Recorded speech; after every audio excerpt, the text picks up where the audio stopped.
Assalamualaikum warahmatullahi wabarakatuh. Saya Muhammad Haikal akan kembali menyampaikan ragam informasi Sampit Kabupaten Kota Waringin Timur. Tim redaksi Hayat TV mengemasnya di Jurnal Kotim hari ini.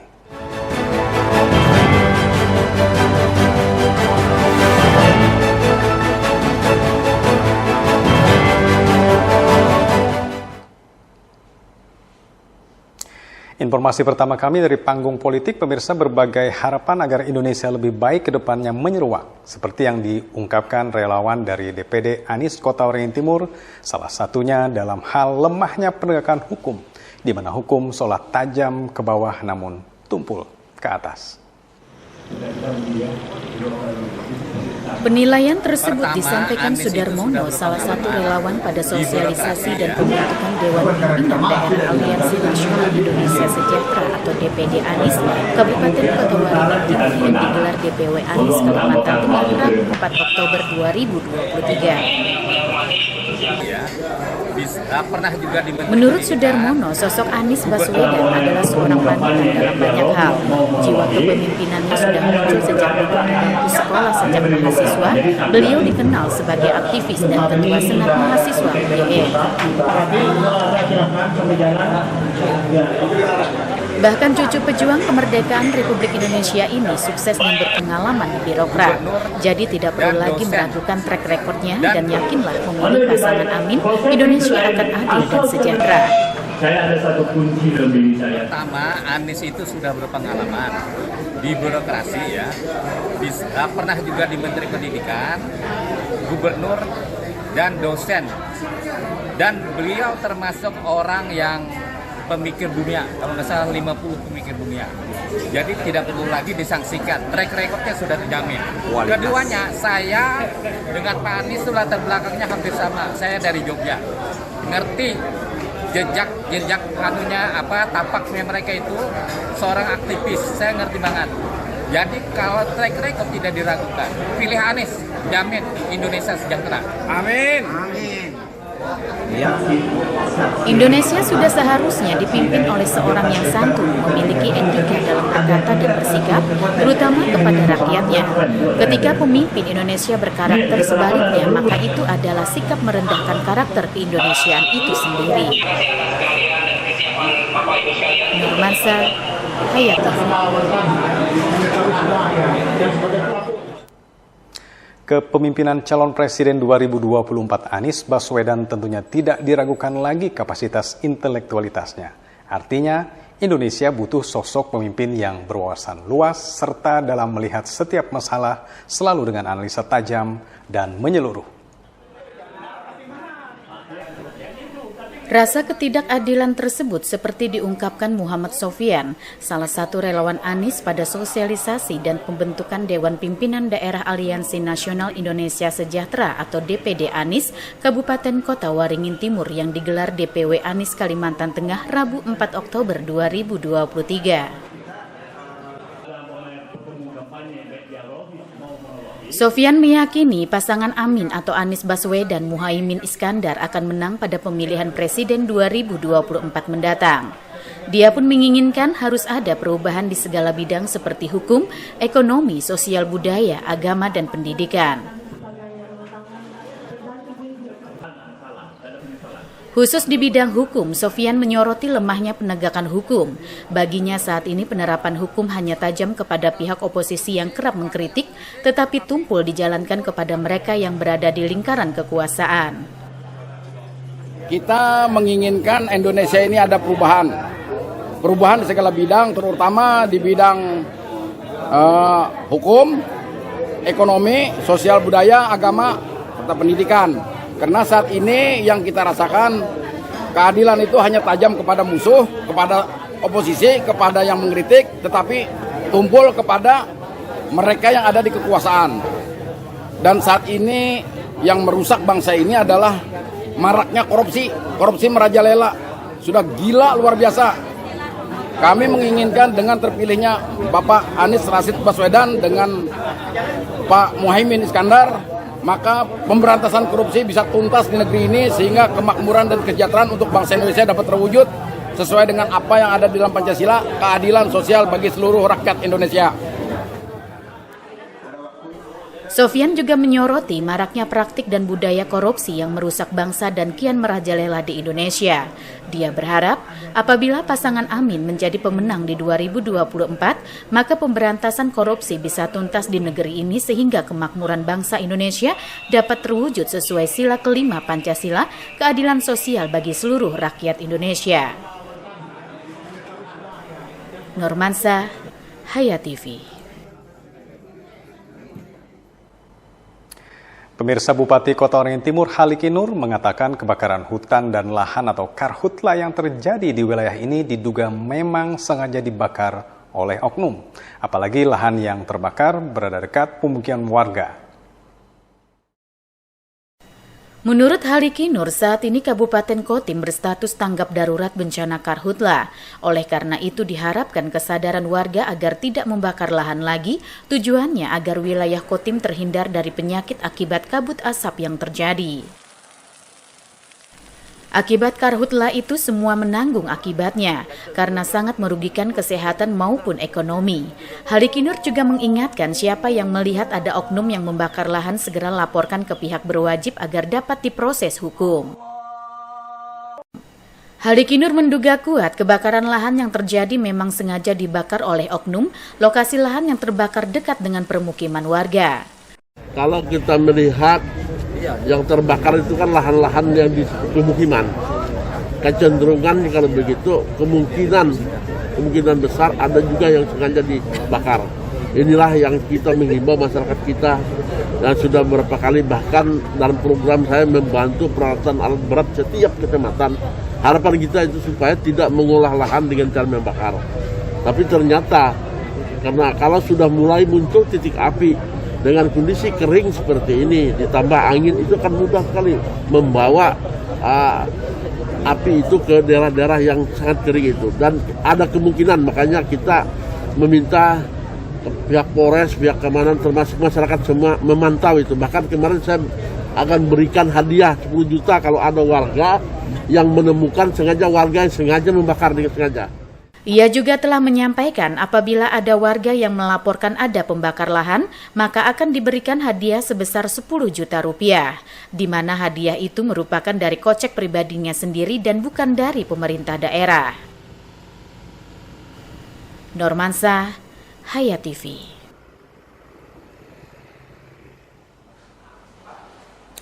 Sebanyak 25 peserta asal Kabupaten Kota Waringin Timur siap untuk mengikuti Musabaqah Tilawatil Quran atau MTQ ke-7 tingkat Kalimantan Tengah tahun 2023 di Kota Palangkaraya.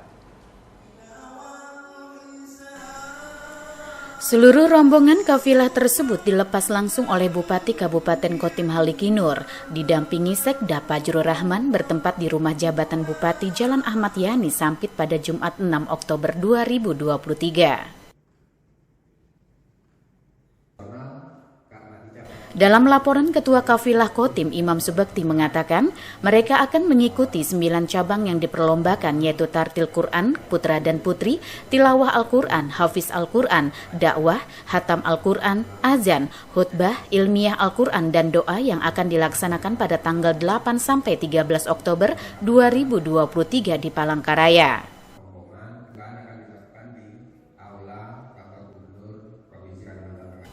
Seluruh kafilah telah melakukan training center, selain itu telah melakukan koordinasi dan arahan dari Dewan Hakim dari LVTQ Kabupaten Kotim agar para peserta dapat memberikan hasil yang terbaik. Jadi Korpi kita khususnya yang mengikuti MTQ Korpi tingkat Provinsi Kalimantan Tengah yang ke-7, kita sudah persiapan, jadi di samping mereka kemarin sudah kita rapat dan mereka juga sudah latihan dengan Dewan Hakim dan Dewan Juri yang ada di kita, LPTQ Kabupaten Kota Waringin Timur. Insya Allah persiapan sudah matang, sudah cukup dan kami dari Korpi sudah siap mengikuti MTQ Korpi ke-7 tingkat Provinsi Kalimantan Tengah. Mudah-mudahan dengan 25 cabang yang kita ikuti, kita bisa memperoleh yang terbaik. Karena nanti yang terbaik 1 akan mengikuti tingkat nasional dan insya Allah tahun depan di Palangkaraya. Sementara itu, menurut Bupati Halikinur menegaskan, dengan melepas rombongan kafilah MTQ ke-7 Korfri ini bisa meraih prestasi dan mengharumkan nama kabupaten di tingkat provinsi maupun nasional. Seperti pada tahun sebelumnya yang berhasil membawa Kalteng ke tingkat nasional. Mudah-mudahan walaupun dari 30 cabang yang dilombakan, kita mengikuti 25 cabang. Karena ada 5 cabang itu yang kebetulan ASN atau pegawai negeri ini lagi jadwal mengikuti akreditasi, sehingga tidak bisa ikut karena berbarengan dengan pas kegiatan tersebut, sehingga kita hanya bisa mengikuti 25 cabang. Tapi mudah-mudahan walaupun hanya 25 cabang, harapan kita itu bisa menjadi yang terbaik semua. Kalau itu menjadi yang terbaik semua, kita bisa saja menjadi juara umum. Karena pengalaman yang lalu bahwa Korpri kita ada yang tembus mewakili provinsi Sumatera mengikuti MTQ Korpri di tingkat nasional. Melalui ajang MTQ Korfri ini pula bisa membawa aparatur sipil negara atau ASN yang berakhlak serta bermartabat di lingkungan masyarakat, terlebih karena Kotim mayoritas penduduknya Muslim. Normansa, Hayat TV.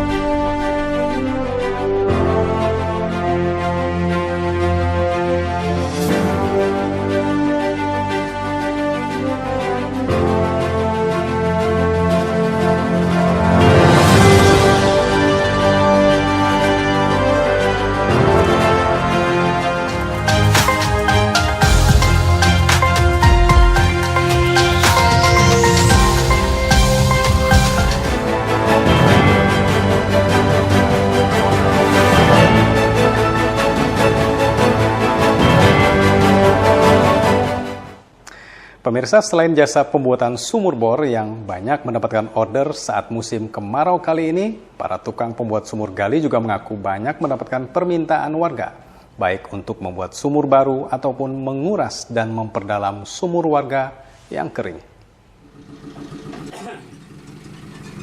Akibat kemarau panjang yang terjadi, membuat banyak sumur warga yang kering sehingga menyebabkan kesulitan mendapatkan air bersih. Terutama di daerah-daerah yang tidak terdapat jaringan pipa PDAM, salah satunya di sebagian wilayah Desa Bumiharjo, Kecamatan Kumai.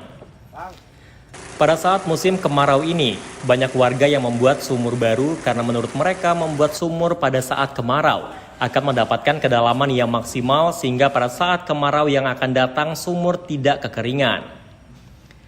Di mana pembuatan sumur gali pada saat kemarau ini bisa mencapai kedalaman lebih dari 10 meter tergantung lokasi.